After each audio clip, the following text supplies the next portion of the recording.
Olá, meus queridos alunos, bom dia a todos. Sejam bem-vindos à nossa aula de terça-feira, certo? Espero que vocês estejam bem, todos bem, certo?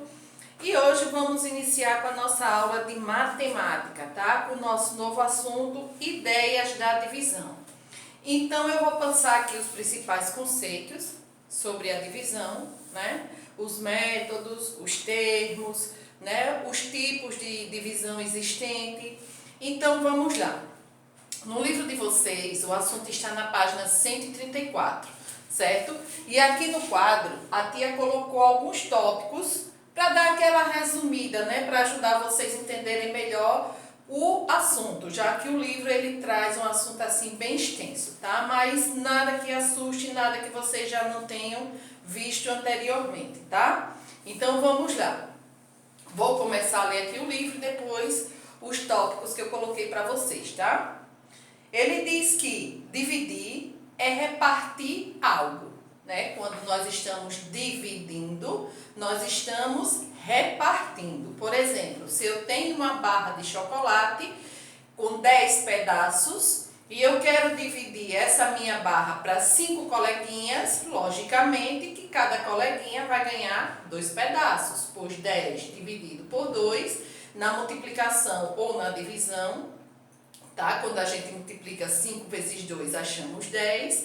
E quando dividimos 10 por 5, achamos 2, tá? Então, nessa lógica aí, nesse raciocínio, nós vemos a princípio que a multiplicação, ela faz parte da divisão. Logo, se diz que dividir é repartir algo. Presta atenção. A divisão é a operação inversa da multiplicação, certo?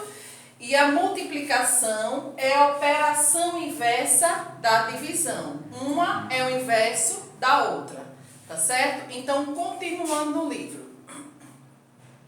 É a operação matemática que determina a quantidade de vezes que um número, chamado de divisor, está contido dentro de outro número, que é o dividendo.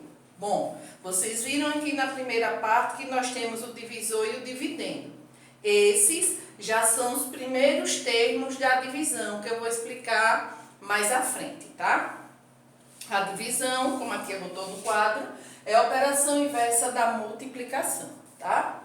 Então, quais são as ideias da divisão? Então, eu coloquei aqui para vocês. Na divisão, temos as ideias de repartir igualmente. O que é que quer dizer isso? Repartir igualmente. Repartir em partes iguais.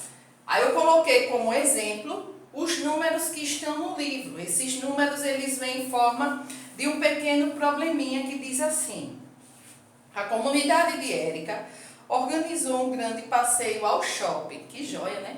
As crianças e os adultos poderiam escolher entre ir ao cinema, ir à lanchonete ou passear pelo shopping. No geral, foram 9 crianças que deveriam ser divididas igualmente entre os 3 grupos. Como você dividiria igualmente essas crianças nos espaços, né? Então, aí nós temos o divisor, que é o total de crianças, que são as 9 crianças, e temos o dividendo, que é a parte onde as crianças vão ser repartidas, vão ser divididas para a visitação dos espaços. Justamente a divisão que está aqui, ó. 9 dividido por 3 é igual a 3, tá? Por quê? 9 dividido por 3 é igual a 3. Porque na tabuada de multiplicação, 3 vezes 3 é igual a 9. Logo, 9 dividido por 3 igual a 3. Tá? Utilizamos aí nada mais, nada menos que a operação inversa para achar esse resultado, que é o repartir igualmente, certo? Agora temos a ideia de quantos cabem. Bom, vamos tomar, por exemplo, a nossa sala de aula, certo? Quero saber o total de cadeiras que tem a minha sala de aula. Esse método, esse processo, ele serve tanto para esse aqui, de quantos cabem, como ideia associada à configuração retangular que vocês vão ver mais à frente. Vamos logo a esse aqui, quantos cabem? Na página 135 tem um pequeno probleminha também, onde eu busquei os mesmos números, tá? Citei aqui para vocês os mesmos números. Na comunidade de Érica foi organizado um parque de diversões com 6 brinquedos e foram convidadas 40 crianças para brincar nele. Para organizá-las, era necessário formar filas com 10 crianças cada. Quantas filas foram formadas se na comunidade havia 40 crianças? Bom, a gente toma como base de novo o dividendo e o divisor. Só que a gente tem que pegar a quantidade maior para dividir pela quantidade menor. O que foi que ele deu? Ele deu primeiro as 10 crianças, né, nas fileiras, e depois o total de crianças, que eram 40. Bom, se eu quero achar, eu vou fazer a divisão. Pego o divisor, sempre o número maior, tá? 40 no caso, e vou dividir por 10, tá? 40 dividido por 10 igual a 4. Então, para achar isso aqui, a gente tem que consultar também a tabuada de multiplicação, como nós fizemos aqui em cima. Como é que eu vou fazer? Como é que eu sei que 40 dividido por 10 é igual a 4? Posso usar a tabuada de 4 ou posso usar a tabuada de 10, de multiplicação. 10 vezes 4 igual a 40, logo, né? 40 dividido por 10 igual a 4. Certo? Sempre aplicando a operação inversa. Outra coisa, o bom é que se saiba a tabuada de multiplicação, porque facilita bastante, tá? Tia, e a tabuada de divisão? Legal, é bom aprender também, só que ela é um pouco mais complexa. Se você conseguir aprender, mentalizar, memorizar a tabuada de multiplicação, já vai te ajudar bastante nesses assuntos, tá? Certo? Agora, voltando lá para o que eu disse. Eu tenho uma sala com 20 cadeiras. Eu quero descobrir como é que eu sei que na minha sala de aula existem 20 cadeiras sem eu precisar contar de uma por uma. Dessa forma. Então, agora vocês observem aí no quadro que eu deixei para vocês os dois conceitos, tá? Aquele que estava anteriormente, a ideia de quantos cabem, para eu saber quanto vou dividir, quanto eu vou colocar nos espaços e quantos são esses espaços, com a configuração retangular, tá?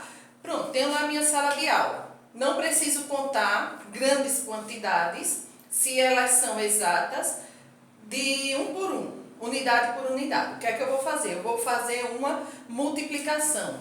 A horizontal pela vertical. Então, eu multiplico, certo? Eu tenho uma fila aqui.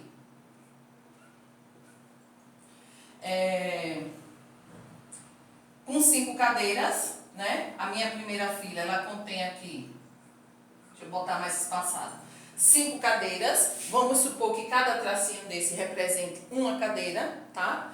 E eu pego uma das fileiras, já que todas as fileiras possuem a mesma quantidade de cadeiras, tá? E conto. 1, 2, 3, 4. Vamos supor que na minha primeira fila, eu tenho 5 cadeiras. A minha primeira fila, ela está na posição horizontal, tá? E na minha primeira fila vertical, eu tenho aqui 4 cadeiras. E agora, como é que eu vou descobrir o total de cadeiras existentes na minha sala de aula?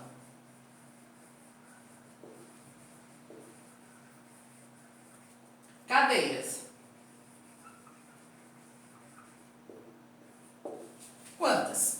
Simples. Pego o total de cadeiras que eu tenho na horizontal e multiplico pela vertical. O que é que vai acontecer?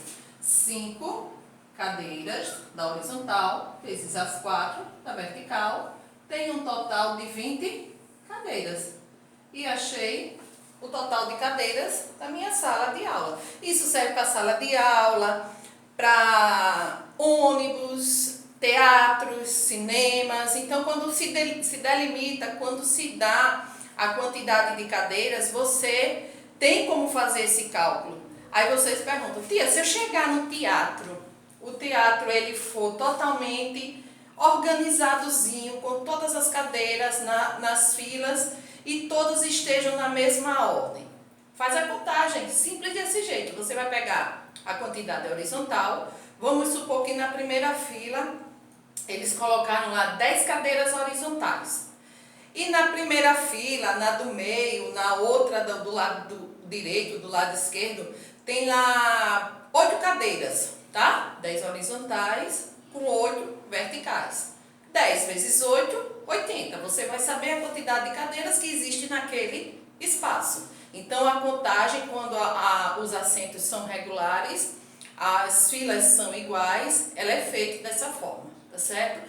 Fácil, simples e prático, tá bom? Esse método aqui, ele vai também servir para esse daqui, que é a configuração retangular, tá? O que eu ensinei em cima é o mesmo do daqui de baixo, da configuração retangular, que está aí também no livro de vocês. Continuando. As 56 cadeiras de um auditório estão dispostas em fileiras e colunas. Se são 7 as fileiras, quantas são as colunas? Então, você vai fazer da mesma forma. Eu tenho 7 fileiras e cada fileira possui 8 cadeiras, ó. Se você contar, como está no livro, a gente tem 1, 2, 3, 4, 5, 6, 7. Realmente 7. E aqui nessa fileira aqui, ó, 1, 2, 3, 4, 5, 6, 7, 8. Eu multiplico. 7 vezes 8, 56, tá? E para eu saber o total, eu posso dividir as 56 cadeiras achadas tanto pelo número de cadeiras na horizontal, como o número de cadeiras na vertical. Eita, gente, desculpa aí, viu? Ocorreu aqui um acidentezinho de percurso, normal, né? Então, eu vou achar o total de colunas e de cadeiras. 56 dividido por 7 é igual a 8, ou 56 dividido por 8, que é igual a 7. Multiplicando 8 vezes 7, eu vou ter o total de cadeiras, que são 56 cadeiras. Correto? Gente, qualquer dúvida, na aula de sexta-feira vocês podem falar comigo, tá? Guardem as dúvidas. Quem não quiser perguntar, tem vergonha de abrir o áudio, não quer abrir o vídeo, pede para o papai, a mamãe ou a pessoa que ensina vocês para falar comigo. Só não fica na dúvida, tá bom? Qualquer coisa, pergunta a tia. E vocês sabem que podem me perguntar através do privado, tá bom? Se a tia não visualizar, como sempre, já venho avisando ao longo das aulas. Se no momento eu não puder visualizar, mas no momento que eu visualizar, com certeza a tia vai responder, tirando as dúvidas de vocês, tá bom? Terminada essa primeira parte da nossa explicação, nós vamos prosseguir na página 136, tá? Lembrando, o que é que ele diz aqui? Vamos relembrar? Bora, né? Letra A. A divisão é a operação inversa da multiplicação, como eu já expliquei a vocês, no passo a passo ali daqueles dois tópicozinhos iniciais. Então, ele vai falar agora aqui da divisão exata e da divisão inexata, tá? Vou colocar aqui no quadro os exemplos para vocês. Pronto, gente. Então, coloquei aqui para vocês uma explicação bem breve, já resumindo tudo que o livro traz, tá? Eu coloquei aqui a divisão exata, onde o resto vai ser sempre igual a zero, por isso que ela é chamada de exata. E também a divisão inexata, quando o resto é diferente de zero, ou seja, a partir de 1, ela já se torna, quando o resto dá 1 na divisão, tá? Que é o resultado final, ela já se torna inexata. Então, vamos ver os exemplos. Eu coloquei aqui a conta, 36 dividido por 6 vai dar 6. Porque se a gente multiplicar aqui, ó, isso aqui ocorre uma multiplicação entre ambos. 6 vezes 6, eu acho o resultado e aqui à frente eu faço uma subtração. Eu pego o resultado dessa multiplicação, coloco embaixo do dividendo e subtraio. 36 menos 36, 0. Quando o resto é 0, a gente lembra que a divisão ela é exata, tá? Outra coisa, se vocês observarem essa primeira divisão, eu já coloquei aí para vocês também os termos da divisão, tá? Mais um reforço, relembrando que já foi visto lá nos anos anteriores, né? Onde vocês já começam a estudar os termos da divisão. O primeiro termo, que é esse aqui, é chamado de dividendo. O segundo termo, que fica dentro desse tracinho da divisão, é chamado de divisor, tá? O resultado pelo qual eu multiplico com o divisor, eu chamo de quociente, tá? Preste atenção na escrita, porque muitas vezes, por falta de atenção, vocês erram essa escrita. Isso é muito importante aprender, tá bom? E o resultado dessa divisão, eu chamo de resto, tá?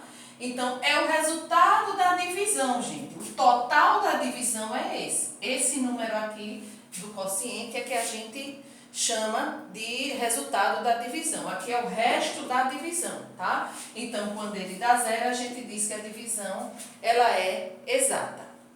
Já na divisão inexata, como eu disse anteriormente, o resto é diferente de 0. Tem aqui uma divisão para vocês. 26 dividido por 5. A gente sabe que a tabuada de 5, os números, os resultados, terminam em 5 ou em 0. Então, logicamente, 26, ele vai ser um número que, ao finalizar essa divisão, ele vai deixar um resto. Então, eu vou pegar um numeral que eu consiga multiplicar com 5 e ache o valor aproximado do 26, do número que foi dado no dividendo, tá? Então, vou usar o 5 que vai chegar, vai ter como resultado o número mais próximo ao 26. Então, eu multiplico, né? Lembra que aqui ocorre uma multiplicação, 5 vezes 5, 25, e aqui eu faço a subtração. 5 para 6 dá 1 e 2 menos 2, 0. Já observando que o resto, ele foi diferente de 0, e quando ele é diferente de 0, dizemos que a divisão ela é inexata, tá certo? Os termos, dividendo para o primeiro termo, o segundo termo que fica dentro do traço da divisão é o divisor, o resultado dessa multiplicação é o quociente, o número pelo qual se multiplica, o divisor é o quociente, e o resultado final chamamos de resto. Então, tá aí para vocês, né? Os tipos de divisão, exata e inexata, e os termos da divisão, que todos estão no livro de vocês, tá? Ainda no livro de vocês, na 137, tem o algoritmo da divisão, que é justamente a classificação de cada termo. O dividendo é a quantidade que será repartida igualmente, repartida igualmente o inteiro, né? Esse é o dividendo, como a gente já viu aqui, né? O divisor é esse que fica dentro do traço da divisão. É a quantidade de partes ou grupos pelas quais será distribuído o dividendo, né? Dividendo, divisor, certo? Então, aqui ele vai ser repartido. O dividendo aqui vai ser repartido pelo divisor. O quociente é a quantidade que cada parte ou grupo terá ou receberá, que é justamente esse resultado aqui. E o resto é a quantidade que sobra, porque não pode ser repartida igualmente, como nós vimos nessa divisão inexata. A gente sabe que 26 jamais vai ser repartido igualmente por 5, né? Vai ficar uma sobra, certo? Então, essa sobra ela é chamada de resto e é ela que classifica a divisão em exata e inexata, tá certo? Prestando atenção aqui embaixo. Essa operação chama-se divisão, né? Essas operações feitas aqui são a divisão. O símbolo usado na divisão pode ser, certo? Os símbolos vocês já sabem e já conhecem. tá? Podem ser esses dois pontinhos, são os símbolos, né? São os símbolos. Ou o tracinho com um pontinho em cima e o outro embaixo. Acho que ficou pequenininho aí para vocês, mas eu acho que dá para vocês entenderem, né? Esse aqui são os símbolos da divisão, tá? Qualquer coisa tem no livro, vocês olham lá, porque não é nada assim, nenhum bicho de 7 cabeças, é uma coisinha bem prática, bem fácil e que a gente vem revisando ao longo dos anos, tá bom? Temos aí, continuando na 138, uma parte muito importante, tá? Se vocês não conseguirem, tiverem alguma dificuldade, fala, não deixa de falar, porque eu sei que a divisão é um processo que exige mais de vocês, certo? E nós temos a divisão no método longo e no método breve, tá? Então eu vou explicar esse método longo e o método breve para vocês. Aí vocês vão dizer, tia, mas se eu tiver dificuldade de fazer no método breve, né? Por ser uma coisa que exige mais, um processo que exige mais atenção. Faz no longo, não tem problema. Mas o interessante é que vocês aprendam os dois, até porque o método breve, ele facilita bastante o seu processo de resolução da divisão, tá? Então, aguarda aí que eu vou passar para vocês. Vou continuar, vou fazer uma segunda parte desse vídeo, para o vídeo não ficar muito pesado e ficar ruim para carregar no YouTube, então, tá bom? Então, aguarda aí a segunda parte para explicar bem direitinho esse método longo e breve, tá?